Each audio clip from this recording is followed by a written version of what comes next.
going on, guys? Ahmed back with another video here today to talk to you and do a track review. Today is Saturday, and so I wanted to do a quick track review, talk about the new tracks by some New York artists that dropped this year, or sorry, that dropped yesterday. Give my thoughts, my opinions, and make sure to give you some stuff just in case you missed anything. So there were three songs that hit my radar yesterday that I was able to find. They were Forever by Benny the Butcher, Capella Gray, Jim Jones, and Fabulous, hosted by DJ Drama. When I Belong, which is another single off of the 2000 album, which will be dropping July 22nd. Really excited. We finally got a date on that. And Hot Shit by Cardi B, Lil Durk, and Kanye West. And so I'll go from I won't order a rank, do none of that because it's only three tracks. And I think the number one, I don't know, the number one is kind of hard to decide. But yeah, let's get into it. So first track we'll talk about is Hot Shit by Cardi B, Lil Durk, and Kanye West. This was highly anticipated as it's been a minute since we've gotten a Cardi B record. We kind of last year we got Up and we got her feature on the Migos feature, which was honestly one of the best features on the entire album. And this year we got the smash hit Shake It featuring K Flock, Dougie B, and I think one other person, I can't remember. And her verse was definitely a standout verse. Truth come to the light. I'm not the biggest fan of Cardi B. I definitely feel like I've never been all that impressed with her rhyming or her punchline ability. But what I have always said is that I feel like Cardi B seems very comfortable and strong whenever it comes to more dark drill beats and more gang related rap. Always seems to be strong on that. Even back when she was first coming on the scene with Bartier Cardi and Wish Wish, whenever she seems to get like a dark, more intense instrumental and is on that like gang shit, that is, I feel like, her lane and where she strides super, super hard for me. And it's, I'm not against people getting their money. If you got to go pop to get your money. It's just compared to other rappers who go pop like Nicki Minaj or Lotto or Doja Cat, I just don't feel that she's as proficient. And so, yeah, that being said, this was more of an intense, dark track. And honestly, her contribution, she did a pretty good job. My expectations weren't crazy high going into it. So the rhyme schemes weren't nothing crazy. Lyrically, it was kind of whatever. But the flow that she used was really enjoyable. The lyrics themselves were really fun. And the tone and the energy that she brought to the record was intense. I also loved the Lil Durk feature. I'm a big fan of Lil Durk. I really enjoy his music. And I think that when he is either doing safe melodies or drill tracks, I think he's in his lane. I think once he kind of tries to branch out and really, really sing with notes he doesn't have, it's a no-go. But this was a drill track where he was comfortable and he really did his thing on this track. And definitely, I felt like he definitely did the "this is how it's done" kind of thing. That being said, there were a couple of major issues with the track for me.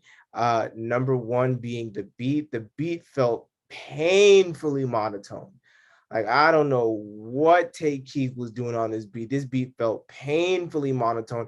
It literally felt like one sound, which, like, I get it. Chicago and Michigan drill beats are not exactly the most complex in the world, but y'all could give us something. Like, it just felt like there was no.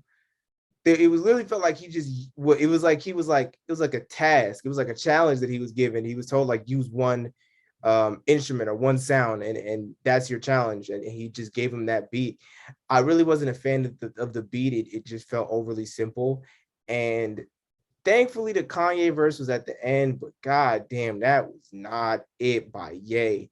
I think one of the biggest problems oftentimes that Ye can get into is that he's not like he, I think with some artists, it's just a shock that they have ghostwriters, but from the very beginning, it wasn't really a shock that Ye had ghostwriters because like you can tell that he's not, even though he talks about intelligent topics and he has these lyrical escapades and these lyrical moments, and is very much a conscious rapper. If I were to have to categorize him, he's still not, doesn't feel like a polished rapper, you know. It just, you know, the flows were really weird, and he does that thing that I can't stand where he like, he doesn't have enough, he's not able to figure out the wording, so he just kind of forces all the words at the end of the bar and like rushes it, which I really don't like. And the rhymes, the slant rhyme, that slant rhyme was too slanty for me, bro. He was barely even rhyming on the track, and I get it, you know. He's never had like the most dense rhyme schemes or anything like that, but we gotta like, we gotta really have a conversation about like rapping versus just talking on a beat, and it really just felt like he was really just talking on a beat. The Ye feature just was not it. Then again, you know, just end the track early. That's what I do. Definitely a solid track. Like I said, the performances on the record by Cardi B and Lil Durk were good. I just felt like the beat and Kanye's verse really held it down. I felt like this year Kanye's been really inconsistent with features, where he'll have some that are really strong, like the ones on Easy or City of Gods. But then he has these like kind of like, this is kind of the song up features with like on Pusha T's record, his two features on Pusha T's record. And now this where it's just like, what you do? I think at some point he said like, my kids are annoying me, which was like what? Bro, what are you talking about? We just saw you on Instagram fighting to take care of your kids. Like they don't even, and so it was just kind of like I don't know it, and so definitely a mixed bag of a track. And it, but it is nice, I will say, in these past two tracks, both Shake It and Cardi B and Hot Shit, that I feel like Cardi B is doing a big portion of the heavy lifting. And as someone, like I said, never been the biggest Cardi B fan, um, I'm really enjoying that, and I'm really enjoying to see her really come into her own as a rapper and find her lane in these darker beats. And like I said, Lil Durk killed his shit. That was fire. Um, Next track is Where I Belong, like I said, by Joey Badass. This was a really good track. Honestly, this was a really good track. I'm kind of in and out on Joey Badass. I feel like I like him, and I think I respect him, and I think he's a good artist or a good rapper, but I definitely still feel like there is still some work to be done there. And I feel like there's just stuff that I wish he would get into more, and really dive into more, whether that be the sort of the beats choice or things or the flow choice or whatever. But a really strong lyricist, really enjoy him, and really feel like he's doing a good job putting on for New York. And I think that he definitely represents a big, you know, divergence from the trend, which I really like. I like how New York has all these different sounds, and Joey Badass is sort of pure lyricism, just where Nas left off, he's gonna keep it going kind of thing. And this felt like a very memory lane, Illmatic kind of song, where it's just like he felt like very much like he was documenting his time in his life in Brooklyn, which was really, really cool. The chorus I wasn't crazy about. It was like basic melodies, and it was cool. I didn't mind it, but I wasn't crazy about it either. But the beat was fire, and that's one of the things I think I get bored with a lot with Joey Badass. Is I feel like I don't mind boom bap, but if you're gonna do some boom bap, at least bring some instrumentation, and he definitely did that. He really did that. I really enjoyed that. The bars, the storytelling, all of that was fire. I mean, Joey always gonna come with the lyrics, right? Joey always is gonna always come with the lyricism, with the bars, with the substance, and that sort of thing. And so that was also really, really impressive to see. But like I said, the way that he was sort of able to world build and sort of discuss his experiences in Brooklyn and rep Brooklyn in that way was very impressive. It's got me very excited. This and Head High have me very, very excited for the album. I'm very, very excited. but I need it. I need it. I need the album. I need the album. We've been waiting for a month since it was supposed to come out. It's coming out a month from when it was supposed to come out. So I'm just at this point, I'm just waiting on the album, but I'm excited. These features definitely make me excited for the upcoming album, which I will be reviewing, and I think I might have some guests on that. And then Forever by Benny the Butcher, Jim Jones, Capella Gray, and Fabulous. Absolutely fire track.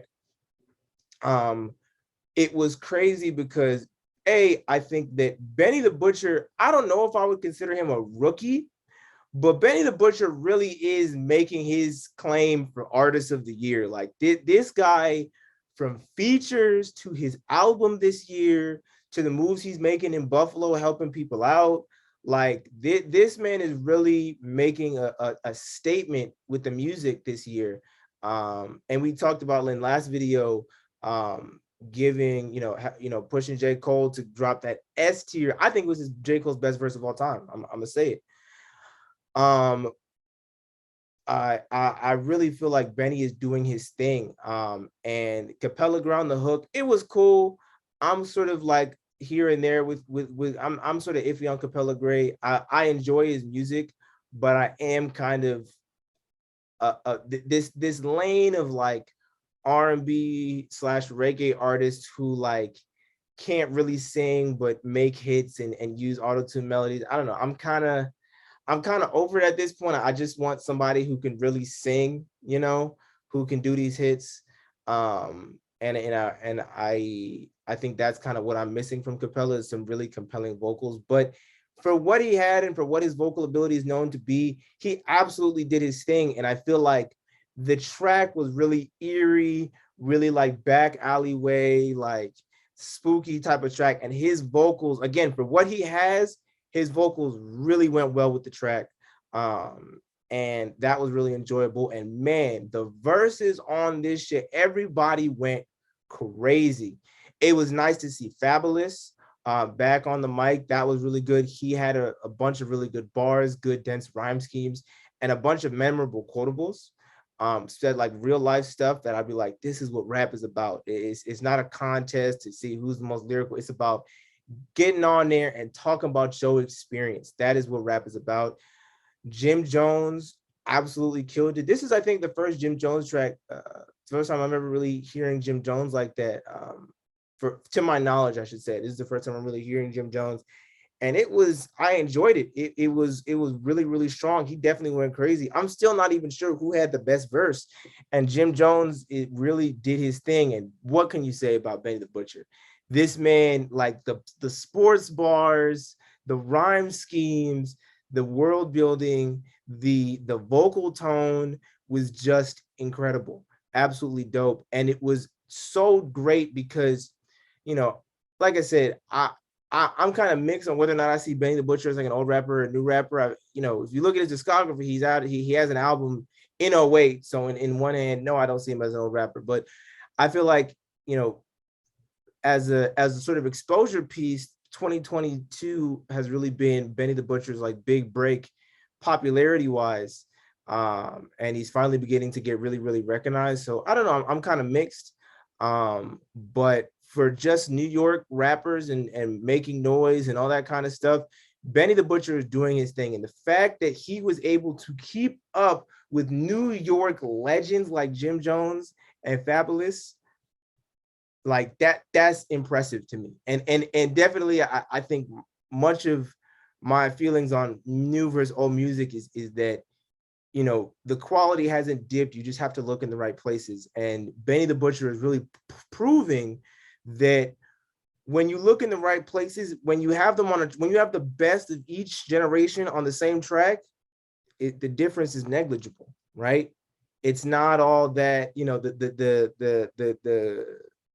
gap that older heads envision is not that big. You know what I'm saying? And so it was just really, really cool to sort of see that unfold and happen. And like I said, Benny the Butcher, him and Fabio right now are taking the mantle like crazy this year and going in with features and their own albums. and just everything that they've been doing. Like I said, whether it be Benny the Butcher going down to Buffalo and helping out his community after the tragic tragedy, or Fabio meet Lincoln with Eric Adams and trying to do, keep drill music on the airways and do his part to sort of keep the drill artists out of trouble, whether it be facilitating the career of people like Dougie B and B Love. And he recently made a song with K Flock, and seeing him like branch out and help his scene. Both of those guys are really putting on for the city, and it is at least, I'm not gonna lie, y'all might miss it. I'm not gonna miss it. It's been really dope to see both of those guys. Anyway, that is this week's track review. I'm hoping to do this once a week, um, where I just talk about different tracks that come out. If nothing came out, nothing came out, I don't tell you. But yeah, so far, that is my thoughts on the tracks. Really enjoyed all three of them. And yeah, have a great day, guys.